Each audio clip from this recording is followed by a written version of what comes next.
rendez-vous de votre revue hebdomadaire, fidèle miroir de l'actualité du football camerounais et africain. Bonjour chers internautes, amoureux et passionnés de Mboa Foot.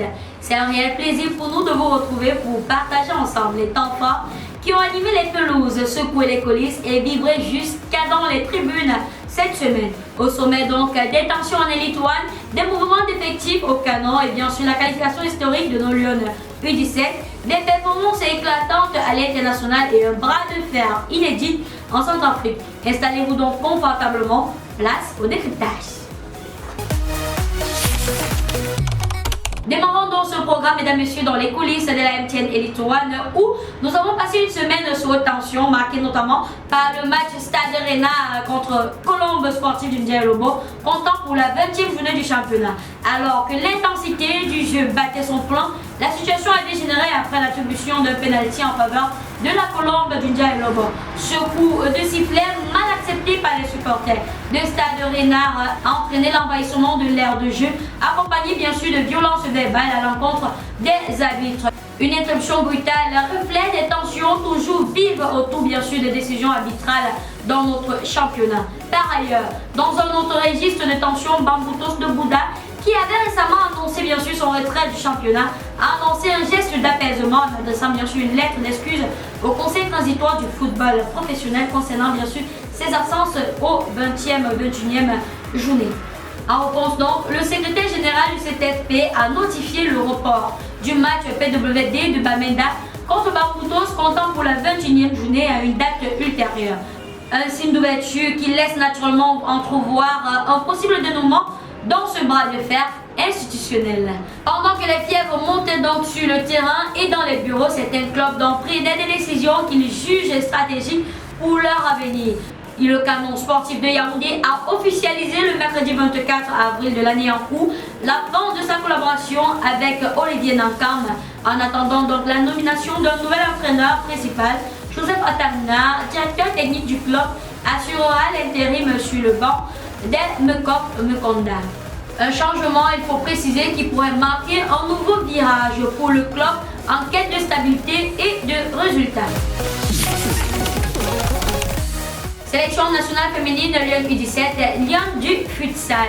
Si certains réajustent leur fondation, nos sélections nationales, elles, continuent de faire briller les couleurs du Cameroun sur la scène internationale. Nos Lions U17 ont validé avec autorité leur ticket pour la Coupe du Monde féminine U17 Maroc 2025.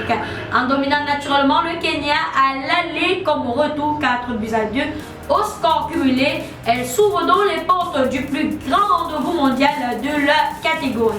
Une performance qui souligne le travail remarquable accompli dans la préparation et bien sûr la détermination de nos jeunes ambassadrices. Pendant ce temps, au-delà de nos frontières, nos internationaux continuent d'écrire de belles pages dans les championnats africains et européens, vous l'avez compris, nous sommes bel et bien dans la rubrique Boa Diaspora. C'est une qualification historique du côté bien sûr de la Tanzanie où Shemalon et Lionel Akiba se sont qualifiés pour la finale de la Coupe de la CAF avec Simba SC. Nos internationaux camerounais affronteront en finale la dite compétition avec Renaissance sportive de Berkane dans les tout prochains jours. En Angleterre, Carlos Baleba a une fois de plus éclaboussé la première ligue de son talent en offrant à Brighton une précieuse victoire 3-2 contre West Ham lors de la 34e journée. Auteur bien sûr du but décisif, son troisième de la saison, il faut préciser, il a été sacré homme du match, confirmant ainsi son immense potentiel et son influence grandissante en Angleterre.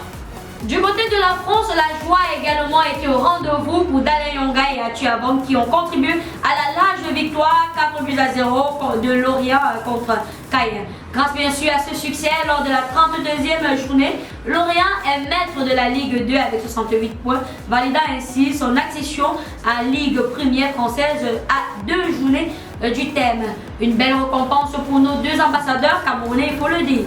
C'est également la qualification en Espagne où grâce au doublé victorieux d'Etienne Eto'o contre le Deportivo, Rayo Vallecano B s'est qualifié pour les play-offs du championnat grâce notamment à cette performance. Le jeune attaquant camerounais porte son total à 25 buts cette saison.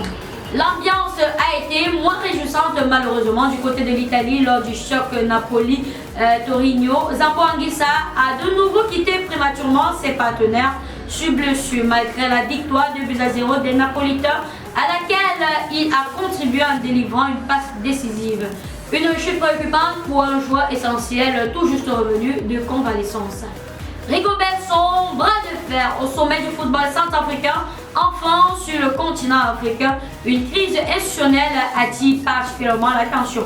3 mois après sa nomination par le ministre des Sports, Rigobert Song-Bahana attend toujours la reconnaissance officielle de la Fédération centrafricaine de football en tant qu'entraîneur-sélectionneur des Fauves de Bas-Ubangi. Un blocage institutionnel qui freine la dynamique de la Centrafrique actuellement 5e de son groupe de qualification pour la Coupe du Monde 2025 avec seulement 5 points après 6 journées. Un feuilleton politico-sportif qui pourrait peser lourd sur les ambitions de la sélection. Ainsi se referme ce nouveau chapitre de votre revue hebdomadaire, reflet des soubresauts, des défis et bien sûr des espoirs du football camerounais et africain.